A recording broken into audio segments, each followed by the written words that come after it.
விஸ்வாவசு வருடம் தமிழ் புத்தாண்டில் மீனம் ராசிக்கு எப்படி இருக்கும் என்று இந்த பதிவில் பார்ப்போம்.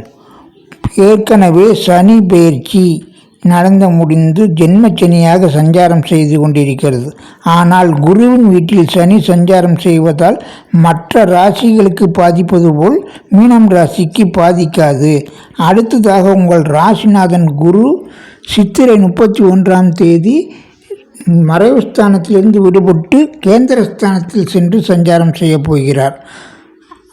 ராகுவும் வைகாசி 4 பெயர்ச்சியாகி குருவின் பார்வையில் 12 தான் சஞ்சாரம் செய்து யோக பலன்களை கொடுக்கப் போகிறார். கேது நற்பலன்களை தரும் 6ஆம் வீட்டில் அமர்ந்து யோக பலன்களை அவரும் உங்களுக்கு முடிந்த அளவில் செய்ய போகிறார். எனவே மீனம் ராசிக்கு ஜென்மச்சனியின் கடும் பாதிப்பு பயம் அவ்வளவு தேவையில்லை. ஓரளவுக்கு எந்தெந்த நட்சத்திரங்களுக்கு தேவை, எந்த விதமான பாதிப்புகள் ஏற்பட்டு நிவர்த்தியாகும் வழிமுறைகள் என்ன என்பதை இப்பதிவில் விளக்கமாகவே பார்ப்போம்.